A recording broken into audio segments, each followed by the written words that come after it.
It gives me immense pleasure to be here at this forum. On behalf of the people of the state, I welcome you all to Gujarat. This conference is very appropriately placed in Gujarat, both in view of state's maritime geography and maritime history. You may have noted that Gujarat, situated on the western coast of India, is a principal maritime state of the country. It is blessed with the longest coastline of India, which is 1600 km long. It is the nearest maritime gateway from India to the Middle East, Europe and Africa. At the same time, Gujarat has a long maritime history. Our people crossed the 7 seas centuries ago in search of global opportunities. We have the remains of our centuries-old ports on our coastline. In recent years again, we have started pursuing port-led development with comprehensive policies and well-defined strategies. I therefore compliment GNLU for organizing this conference here. I am really impressed with the galaxy of experts and resource persons who are going to deliberate during this conference. I congratulate you all for making use of this occasion to find ways for long-standing problem in human history. Friends, sea-based travel and trading system is one of the oldest modes of exchange in the human civilization. Even today, it continues to be the most economical form of travel and transport. That is the reason that all nations want greater sea-based access to resource and markets. All this is becoming even better through the help of modern technology. At the same time, the vast size and largely unregulated nature of the waterways have made the maritime environment an attractive for the transnational violence. Both piracy and sea-bound terrorism have become more common in last few decades. This has further gone up due to global proliferation of small arms. All this has added to the maritime vulnerabilities. Recently, the means of terrorism has added particularly to the problem. Several terrorist groups have developed significant capability to conduct attacks at sea, under the sea, and more recently from the sea. These terrorist groups have kept pace with modern navigation and communication technologies. They have developed innovative ways to challenge the security and maritime forces. Some analysts also fear that they may soon exploit the freight trading system to trigger a global economic crisis. They may also use the container supply chain to transport weapons of mass destruction. The rise and decline of piracy is linked, among other factors, to the development of political structures on land. There is a nexus between organized piracy, criminal networks, and governance on land. Thus, though maritime supply chain is the most economical, at the same time it is quite vulnerable. Securing safe supply chains, therefore, presents an enormous challenge for the globalized world. States have invested significant political, diplomatic, and military resources to ensure this safety. In addition to piracy and terrorism, climate change and global warming are also expected to have a huge impact as they can alter the national boundaries.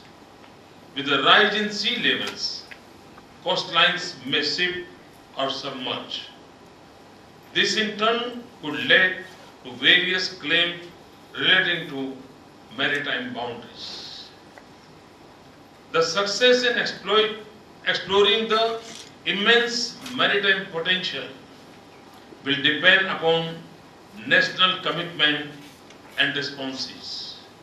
However, all this cannot happen to an optimal extent without international commitment and unanimity for safety and security. For this purpose, a sound international legal framework and a comprehensive policy regime are essential. The legal framework must balance the needs, concerns, and interests of all stakeholders, whether coastal or landlocked countries. We also need to enhance interagency consultations and have a broader vision to protect everyone's interest. India has a central position in the Indian Ocean system. It has an extensive range of interests in the coastal and the maritime activities in the Asia Pacific. They include smooth and freer navigation, protection of strategic and security interests, and free mobility of its fishing boats and naval ships. India is also producing millions of tons of crude from its seaborne oil fields. India's current strategy is to build self-reliance in offshore exploration. India is one of the pioneer investors with France, Japan, and Russia. It has been allotted a mine site in the central Indian Ocean to carry out ship exploration activities for recovery of polymetallic nodules. Friends, currently about 90% of India's foreign trade in volume and 70% in value is carried through sea routes. Billions of rupees worth of infrastructure has been created to cater to this industry in India. The state of Gujarat has been the leader in this sector. We already carry almost 35% of India's sea cargo. In addition to a national port, Gujarat has the first two world-class private ports in the country. We created India's first chemical terminal and also the first energy terminal at the Dahej. We have also started the first double-stack container train in Pipavav. However, we are always keen to take further advantage of our maritime location. Therefore, we have planned integrated development of coastal areas, including new ports and the required roads and rail links. We have taken lead in developing several forms of port infrastructure and services, including in the private sector. Our port policy statement spells out an explicit strategy of port-led development. Friends, the legal framework is an important issue. However, in my view, the real answer to maritime safety involves three more aspects. The first is people's development. The second is their skills. And the third is technology. We have to work on the people first. We have to enhance the economic well-being of the coastal population. We have to ensure port-led development of the coastal regions of the world. This is necessary. If the oceans of the world are to be made the gateways for welfare of the global community, I will give you some examples of what we have done in Gujarat. We have encouraged integrated coastal development, particularly of the coastal communities. We have launched an ambitious program for all-round development of our coastal belts, the Sagar Khedu Yojana. Along with this, we are setting up new port sites in coastal locations. Investment in world-class railroad pipeline infrastructure linking the coastline have helped Gujarat ports dominate India's maritime scenario. But the development of the communities in the coastal region is the key to the peace and prosperity of Gujarat's port-based transactions. Friends, capacity building of relevant people is another key to security. To strengthen its security apparatus along the coastline, Gujarat government has decided to create a marine commando unit and recruited 600 personnel for it. In addition to 10 existing coastal police stations, we have proposed additional 12 coastal police stations. 31 mechanized 12-ton boats have also been sanctioned. We are also thinking to establish Maritime Police Academy in Gujarat.